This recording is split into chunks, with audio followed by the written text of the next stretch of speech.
काश अगर कोयला चोर, बालू चोर, लकड़ी चोर, लोहा चोर माफिया के साथ अलग होते हैं तो झारखंड स्वर्ग से सुंदर हो जाए। बाकी लोग वोट कैसे देते हैं?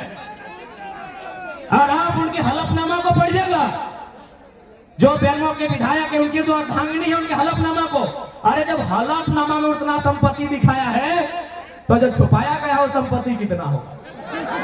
भीड़ से एक सवाल पूछना चाहूंगा, हम लोग का अपराध क्या है?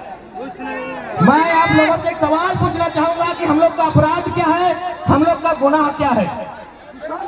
क्या हम लोग आतंकी है, नक्सली है, अपराधी है, चोर गुंडा मवाली क्या है? हम लोग 3000 पुलिस गई थी हमको अरेस्ट करने के लिए।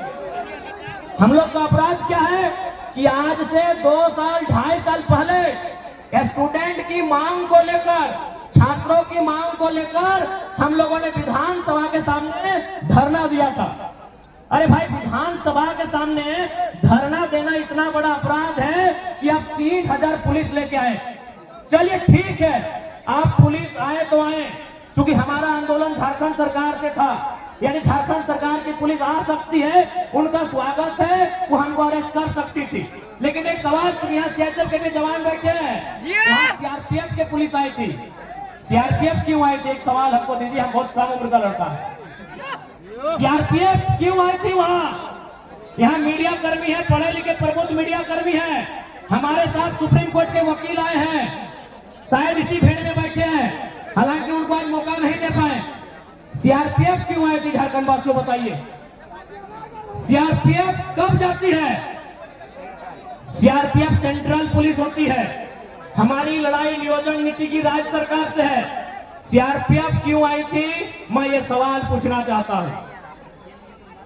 आखिर ये लोग कब तक जालसाजी करेंगे? ये कब तक इस मिट्टी में रक्त मांगेंगे? कभी इस मिट्टी में शहीद सुनील महतो की हत्या होती है, इसी मिट्टी में निर्मल दास को शहादत देना पड़ता है, और इसी मिट्टी में शेख भिखारी, इसी मिट्टी में बिरसा भगवान को शहादत देना पड़ता है। आखिर इस राज्य के लोग जब अपने हक अधिकार की बात करते हैं, इस राज्य के लोग खनिज संपदा पे अपने अधिकार की बात करते हैं, तब इस प्रकार साजिश क्यों किया जाता है? ये सवाल पूछना चाहिए। अरे 3000 जो पुलिस उठ के, 3000 पुलिस, लगभग 8 की 10 डीएसपी, इंक्लूडिंग एसपी महोदय, जो हमें डिटेन करने के लिए आए थे। चलिए, स्वागत है आपका, अच्छा किया आप डिटेन करने के लिए आए, लेकिन जितना अलर्ट और जितना आप उस दिन अलर्ट से हमको डिटेन करने के लिए, काश अगर कोयला चोर, बालू चोर, लकड़ी चोर, लोहा चोर माफिया के साथ अलर्ट होते हैं तो झारखंड स्वर्ग से सुंदर हो जाए। क्योंकि आज जनता के साथ साथ सियासत के जवान भी यही हैं, और ये लोग भी भली भांति जानते हैं, आज अगर सबसे ज्यादा कोयला कहीं चोरी होता है तो बेरमो विधानसभा में होता है। अरे वहां मुश्किल नहीं है, हम जानेंगे तब कानून का सम्मान और बढ़ेगा। और हम लोग भी चाहते हैं कि कानून की नजरों में सबका एक इंसाफ हो, कानून सबके साथ इंसाफ करे, इसीलिए लोग संविधान के रास्ते से चलना चाहते हैं। लेकिन सवाल ये बनता है कि आज अगर कोई हक हुकूक की बात करे, आज कोई अपने अधिकार की बात करे, आज कोई अपने अधिकारों की सुरक्षा की बात करे, तो आप उनको फर्जी केस लगाएंगे, उनके साथ प्रेशर बनाएंगे। अगर प्रेशर बनाना है तो इस राज्य के, इस राज्य को छोड़िए, इस जिला के, इस कोयलांचल के माफियाओं पर प्रेशर बनाइए, दबंगों पर प्रेशर बनाइए, गुंडों पर प्रेशर बनाइए। ये कोयलांचल के साथ साथ पूरा झारखंड हो जाएगा। तो सह खातिर तोहनी के पहले तोहनी आशीर्वाद की जरूरत है, ताकि तोहनी का आशीर्वाद नहीं रहता है तो आज हमने इतना बड़ा बड़ा मुसीबत के टाले नहीं पड़ता लिए। इसलिए आज तोहनी का आशीर्वाद की बहुत आवश्यकता है। अब थोड़ा सा हमने बात करें ये लोकसभा चुनाव के विषय में। लोकसभा चुनाव 25 तारीख के वोटिंग होता है, तारीख याद हो ना? 25 तारीख के जिस दिन हमने वोटिंग करवा, ठीक है, हम चारों तारीख घूर लेबै, जिस दिन हमने वोटिंग करवा उस दिन ध्यान से देखिए कि आकाश भी धिपल तातल रहता है और धरतियों धिपल तातल रहता है।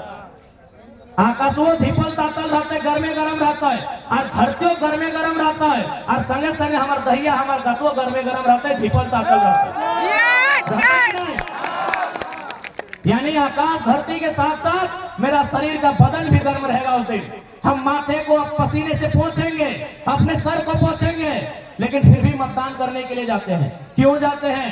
जबकि इसी समय हमारी माता, हमारे पिता अगर हमें कोई काम करने के लिए कहे तो हम साफ मना कर देंगे कि बाबू शाम को बोलिएगा, शाम को थोड़ा हम काम कर देंगे, अभी गर्मी बहुत ज्यादा है। लेकिन 25 तारीख को हम लोग बहुत भारी गर्मी में 45 डिग्री के टेम्परेचर में वोट देने के लिए जाएंगे। क्यों?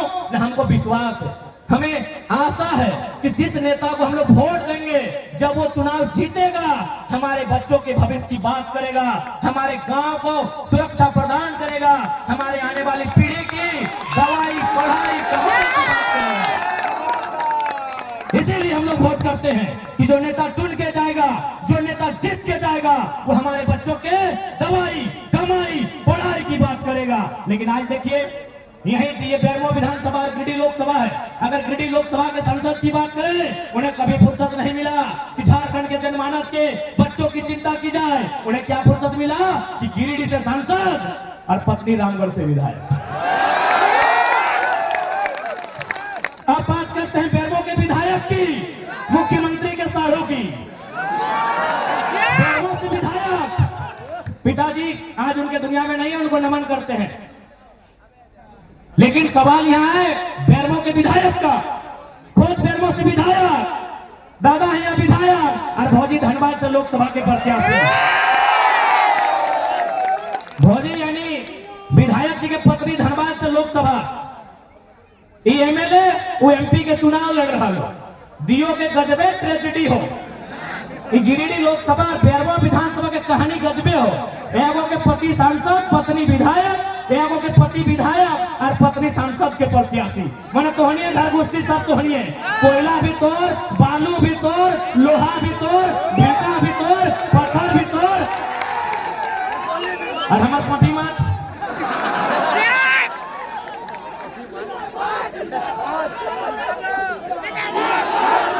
बताइए, ऐसे राजनेताओं को आखिर लोग वोट कैसे देते हैं? और आप उनके हलफनामा को पढ़िएगा, जो बेरमो के विधायक है, उनकी जो अर्धांगिनी है, उनके हलफनामा को। अरे जब हलफनामा में उतना संपत्ति दिखाया है, तो जो छुपाया गया हो संपत्ति कितना हो? जब वो अपने हलफनामा में इतना संपत्ति दिखाए हैं, तो जो छुपाया गया वो कितना होगा? एक बात बहुत सारे लोग कहते हैं कि नहीं, जो आप बारी भितरी की बात करते हैं, हम स्पष्ट कहना चाहेंगे, हम सामाजिक न्याय की बात करते हैं। यही हमारे महाराष्ट्र के भैया हैं, देखिए इनको, भाऊ जोहार, जय महाराष्ट्र, जय झारखंड। ये महाराष्ट्र से हैं। तमाम मीडिया वाले बिल्कुल इनको फोकस कीजिए, क्योंकि इनके सामने हम दूध का दूध और पानी का पानी करेंगे।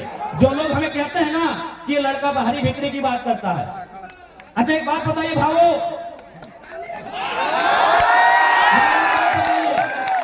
आप सिर्फ इशारों में बताइए, नहीं इशारों से बताइए, क्या महाराष्ट्र में हमारे झारखंड के अगर कोई बच्चे जाएंगे, वहाँ जो सरकारी नौकरियां हैं, डीएसपी वगैरह, बीडीओ वगैरह, सीओ वगैरह, तहसीलदार, दीवानी जो भी है, क्या वो फॉर्म भर के बन सकते हैं? नहीं। सुनिए महाराष्ट्र के भैया हैं, ऐसे हम कोई फॉर्स नहीं किए हैं। मीडिया वाले इनको बिल्कुल फोकस कीजिए। जो कहते हैं जन्म है तो बाहरी भितरी की लड़ाई करता है, अरे भाई हमारे लोग भी महाराष्ट्र में रहते हैं, हम लोग मजदूरी का काम करते हैं, हम लोग महाराष्ट्र को धन्यवाद भी देते हैं कि चलो भाई हमें रोजी रोजगार के लिए जगह दिया।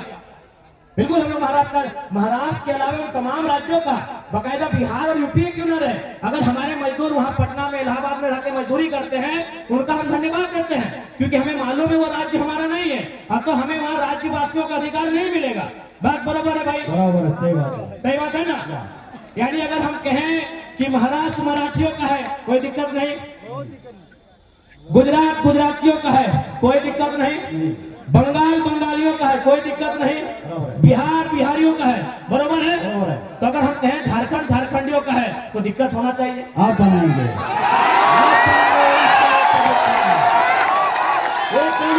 आप देखिए यहाँ महाराष्ट्र के भाई हैं, पूछिए इनसे, हमारे आपके महाराष्ट्र में हमारे 5 लाख लोग रहते हैं, आपको खुद सतारा में है, आप खुद बताइए वो कैसा रहते हैं? 1 मिनट बता दीजिए किस प्रकार का कमरा है और क्या काम करते हैं? 10 बाय 10 खोली में वो अपना बीबी बच्चे पढ़ाई। सुन लीजिए, 10 बाय 10 के रूम में बीबी बच्चों के साथ रहते हैं।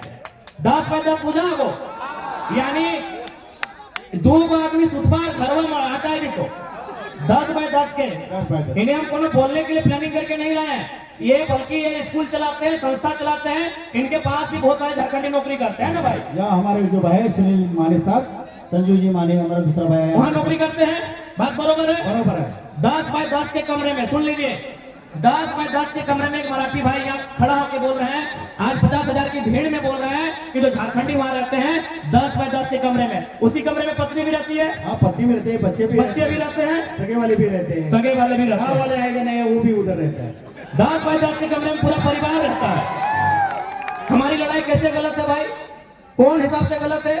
अब एक बात हम क्लियर कहना चाहेंगे, जो लोग हमारी बात को सुन रहे हैं वो झारखंड के अलावा किसी राज्य से रहे, हमारी लड़ाई किसी राज्यवासी से नहीं है, बात को समझिए।